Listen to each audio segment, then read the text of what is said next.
ముందుగా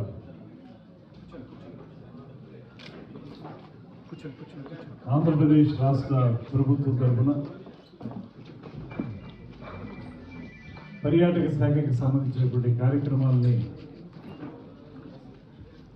world trade mart ఈ కార్యక్రమంలో పాల్గొంచుకోవడానికి వచ్చిన నాకు లండన్లో ఉన్నటువంటి లేకపోతే చుట్టుపక్కల ప్రాంతాల్లో ఉన్నటువంటి ఎంతమంది తెలుగు మిత్రులు వీర మహిళలు అందరూ వచ్చి ఈ కార్యక్రమాన్ని ఏర్పాటు చేసినందుకు మీ అందరికీ కూడా ముందుగా శిరస్సు వచ్చి నమస్సుమాన్యం తెలియజేస్తాను.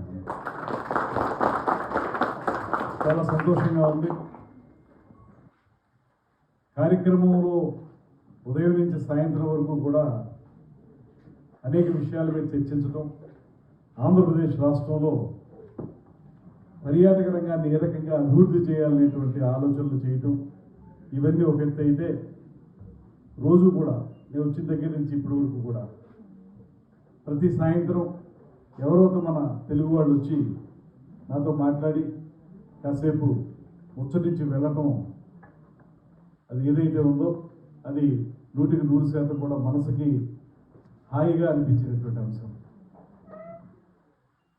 కార్యక్రమానికి సంబంధించినటువంటి ఎంత బిజీగా ఉన్నప్పటికీ కూడా తెలుగువారు మన వాళ్ళు వచ్చి ఇక్కడ కనబడి మాట్లాడుతున్నప్పుడు మళ్ళీ నేను ఈస్ట్ గోదావరిలోనే ఉన్నట్టుగా అనిపించింది. ఇందాక మీరు చెప్పినట్లుగా ఈస్ట్ లండన్ అన్నారు, నేను ఈస్ట్ గోదావరి నుంచి వచ్చాను. ఆ విధంగా మీకు మాకు చాలా సాన్నిహిత్యం ఉన్నట్టే. ముందుగా మీ అందరికీ నేను ప్రత్యేకమైనటువంటి అభినందనలు కానీ ధన్యవాదాలు కానీ తెలియజేయాల్సినటువంటి అవసరం ఉంది. కారణం ఏంటంటే 2024 ఎన్నికలకి కూటమిగా ఏర్పడి సుదీర్ఘమైనటువంటి పరిపాలనా అనుభవం ఉన్నటువంటి చంద్రబాబు నాయుడు గారు పేదవారి మొహంలో చిరునవ్వు చూడాలనేటువంటి ఆలోచనతోటి రాజకీయాలు మొదలుపెట్టినటువంటి పవన్ కళ్యాణ్ గారు, పైన ఉక్కు మనిషిగా పేరు పొందినటువంటి నరేంద్ర మోడీ గారు ముగ్గురు కలిసి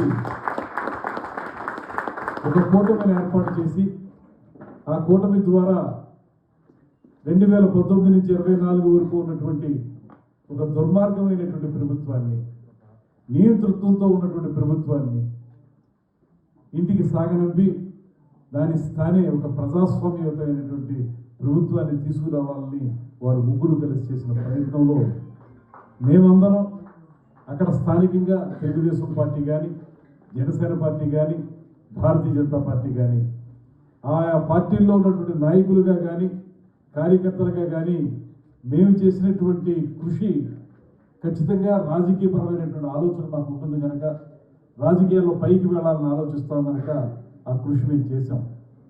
అయితే ఎక్కడో దూరంగా లండన్ లాంటి నగరంలో ఉన్న మీరు, అమెరికాలో ఉన్నవారు, లేదా గల్ఫ్ కంట్రీస్లో ఉన్నవారు, ఇలాగా ఎవరైతే ఆంధ్ర ప్రాంతంలో పుట్టి ఉద్యోగరీత్యా కానీ వ్యాపార రీత్యా కానీ వేరే వేరే దేశాల్లో ఉన్నటువంటి అనేక మంది మీలాంటి యువకులు, మీలాంటి వీర మహిళలు, మీరందరూ చేసినటువంటి ప్రయత్నం ఎటువంటి పరిస్థితుల్లో కూడా కూటమి అధికారంలోకి రావాలని మీరు పడిన తపన నేను చాలా సందర్భాల్లో మీతో మాట్లాడినప్పుడు కానీ లేకపోతే టెలికాన్ఫరెన్సెస్లో మీరు చెప్పిన మాటలు విన్నప్పుడు కానీ నాకు పూర్తిగా అర్థమైంది. ఇక్కడ మాకైతే రాజకీయపరమైనటువంటి స్వార్థం ఉంటుంది. మన పార్టీ అధికారంలోకి వస్తే పదవి వస్తుందనేటువంటి ఒక స్వార్థం ఖచ్చితంగా రాజకీయాల్లో ఉన్న మా అందరికీ ఉంటుంది. ఏ రకమైనటువంటి స్వార్థం లేకుండా, ఏ రకమైనటువంటి లాభాపేక్ష ఆశించకుండా 100% అక్కడ ఒక ప్రజాస్వామ్యయుతమైనటువంటి కూటమి ప్రభుత్వం రావాలని మీరందరూ పడిన తపన నిజంగా మీ అందరికీ మేము శిరస్సు వచ్చి నమస్సుమాన్యం తెలియజేయాలనేటువంటి మాటని మనం చేస్తున్నాం. ఇది చాలా సందర్భాల్లో చాలా మంది మిత్రులతో నేను పంచుకున్నటువంటి విషయం. ఏదేమైనప్పటికీ కూడా మీరు ఇచ్చేటువంటి స్ఫూర్తి ఎక్కడో దూరంగా ఉండి ఇక్కడ ఉన్నటువంటి పరిస్థితుల్లో మీ దైనందిన జీవితాలన్నీ కూడా వివిధ రకాల వృత్తులతో వివిధ రకాల కార్యక్రమాలతో నిండిపోయి ఉన్నప్పటికీ కూడా ఎంతో కొంత సమయాన్ని చేసుకుని మీరు దేశం గురించి రాష్ట్రం గురించి ఆలోచించడం, అక్కడ మంచి నాయకత్వం అధికారంలోకి రావాలనేటువంటి మాట చేయటం, ఇవన్నీ కూడా మీలో ఉన్నటువంటి చిత్తశుద్ధిని ప్రస్ఫుటంగా తెలియజేస్తా ఉన్నాయనేటువంటి మాటని నేను మనవి చేస్తున్నాను. అందుకే ఇవాళ ముఖ్యమంత్రి గారు కానీ ఉప ముఖ్యమంత్రి గారు కానీ అనేక సందర్భాల్లో వేరే దేశాలు వెళ్ళినప్పుడు కానీ భారతదేశంలో కానీ ఎన్ఆర్ఐలు చేస్తున్నటువంటి అద్భుతమైనటువంటి కార్యక్రమం గురించి పదే పదే చెప్పడం అనేటువంటి విషయాన్ని కూడా మీ అందరికీ గుర్తు చేస్తున్నాను. సరే, ఇందాక మిత్రులు చెప్పినట్లుగా ఆంధ్రప్రదేశ్ రాష్ట్ర ప్రభుత్వం మొన్న 2024లో జరిగినటువంటి ఎన్నికల్లో ఒక అద్భుతమైనటువంటి విజయాన్ని సొంతం చేసుకుని మనందరి ఆకాంక్షల మేరకు కూటమి ప్రభుత్వం పైన ఎటు ఉంది, రాష్ట్రంలో కూడా కూటమి ప్రభుత్వం అధికారంలోకి వచ్చి ఒక మంచి విధానానికి శ్రీకారం చుట్టినటువంటి సందర్భంలో నేను మంత్రిని అయ్యాననే కంటే కూడా కొణిదెల పవన్ కళ్యాణ్ గారి వల్ల మాత్రమే నేను మంత్రి. ఇందాక మీరు చెప్పారు రాజమండ్రి రూరల్లో పోటీ చేయాలి. నిజమే, నేను చాలా కాలంగా ఎమ్మెల్సీగా ఉన్నప్పటి నుంచి కూడా రాజమండ్రి రూరల్ నియోజకవర్గాన్ని నా కార్యక్షేత్రంగా ఏర్పాటు చేసుకుని ఆ కార్యక్రమాలు, రాజకీయ కార్యక్రమాలు పనిచేయడం, ఎమ్మెల్సీగా అధికార పార్టీలో అప్పుడు ఉండి అనేక సేవలు అందించడంతో రాజమండ్రి రూరల్ నుంచి పోటీ చేయాలనుకున్నప్పుడు మనకు కొన్ని కారణాల వల్ల, అంటే కూటమిలో ఉన్నటువంటి కూటమి ధర్మం ఏదైతే ఉంటుందో మిత్రపక్షాలన్నీ కలిసి సీట్లు పంచుకునేటువంటి సందర్భంలో నన్ను రాజమండ్రి కాదు నిడదవోలు వెళ్ళమన్నారు. నిజంగా నాకు నిడదవోలుతోటి ఉరికే వెళ్ళి అప్పుడప్పుడు ఉపన్యాసాలు ఇవ్వడం తప్పితే ఎక్కడా కూడా ఆ ప్రాంతం యొక్క స్వరూప స్వభావాలు నాకేం తెలియదు. అయినప్పటికీ కూడా పవన్ కళ్యాణ్ గారు చెప్పినటువంటి మాట తూచా తప్పకుండా పాటించడమే నేను ధర్మంగా నేను భావించాను. ఆయన నిడదవోలు వెళ్ళమన్నారు, నిడదవోలు వెళ్ళేటప్పుడే పవన్ కళ్యాణ్ గారు నాకు చెప్పారు, నువ్వు వెళ్ళు, నెగ్గుతో మన కూటమి అధికారంలోకి వస్తుంది, నిన్ను మంత్రిని చేసే బాధ్యత నేను తీసుకుంటాను. పవన్ కళ్యాణ్ గారు ఆ మాట చెప్పినది తూచా తప్పకుండా ఆయన నా మీద నమ్మకాన్ని పెట్టి ఈ మంత్రి పదవిని నాకు ఇవ్వడం జరిగింది. అదేవిధంగా ఇవాళ మనం సగర్వంగా చెప్పుకోవచ్చు, ఒక అనుభవజ్ఞులు, అదేవిధంగా గ్రేట్ విజనరీగా పేరు పొందినటువంటి చంద్రబాబు నాయుడు గారి యొక్క ఆయన ముఖ్యమంత్రిగా ఉన్నటువంటి ఆ స్థానం, ఆయన సహచర మంత్రివర్గంలో నేను కూడా మంత్రి కావడం అనేది కూడా నాకు చాలా గర్వంగా ఉన్నటువంటి మాట కూడా ఈ సందర్భంగా నేను భావిస్తున్నాను. ఆయన ద్వారా అనేక విషయాలు తెలియజేసుకుంటూ ఉంటాం, నేర్చుకుంటూ ఉంటాం. ఆయన అపారమైనటువంటి అనుభవం ద్వారా 100% కూడా మనం రాజకీయంగా పరిణితి చెందడానికి చాలా అవకాశం జరుగుతుంది.